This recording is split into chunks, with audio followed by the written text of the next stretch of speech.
आपण पाहत आहात लोकशाही महाराष्ट्र न्यूज।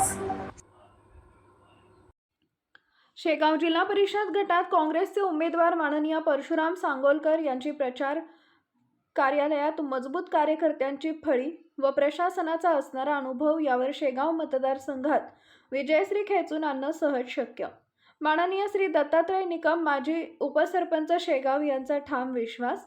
शेगाव जिल्हा परिषद गटात भाजप व काँग्रेस अशी प्रमुख लढत पाहायला मिळत असून काँग्रेस पक्षानं मेरिटनुसार व जनतेच्या मनातील कौल पाहून अनुभवी, शांत व संयमी कुशल संघटक म्हणून परशुराम सांगोलकर यांची उमेदवारी निश्चित करून या जिल्हा परिषद गटात भलतीच रंगत आणली आहे।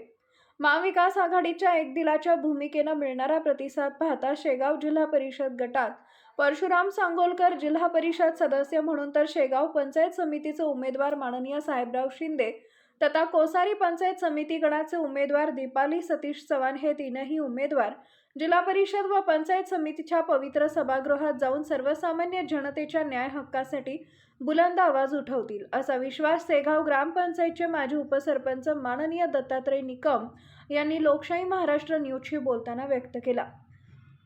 माननीय श्री परशुराम सांगोलकर हे सर्वसामान्य कुटुंबातील सर्वसमावेशक असं व्यक्तिमत्व आहे।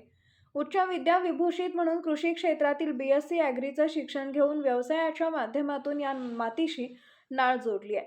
कृषी क्षेत्रात असणारा दांडगा अनुभव व अनेक वर्षापासून असणारे त्यांचे खते व बियाण्यांचा व्यवसाय या माध्यमातून थेट शेतकऱ्यांच्या बांधापर्यंत असणारा अभ्यासू संबंध निश्चितच त्यांच्या या राजकीय प्रवासाकरता कामी येऊन आगामी निवडणुकीच्या दृष्टीनं तो निर्णायक स्वरूपाचा ठरणार आहे। सांगोलकर यांनी यापूर्वी पंचायत समिती लढवून मोठ्या मताधिक्यानं विजयश्री प्राप्त केला होता। दरम्यानच्या काळात पंचायत समितीच्या माध्यमातून विविध विकास कामं राबवून एक उत्तम आदर्श जपलाय असं सांगोलकर यांच्या समर्थकांकडून सांगण्यात येत आहे। एकंदरीत शेगाव जिल्हा परिषद गटातील एक अभ्यासू, अनुभवी, जनतेच्या मनातील कृषी मित्र म्हणून सुपरिचित असणाऱ्या सांगोलकर यांना उमेदवारी देऊन काँग्रेस व महाविकास आघाडीनं विजयाचा मार्ग अबाधित ठेवलाय असं म्हणल्यास वावगं ठरणार नाही।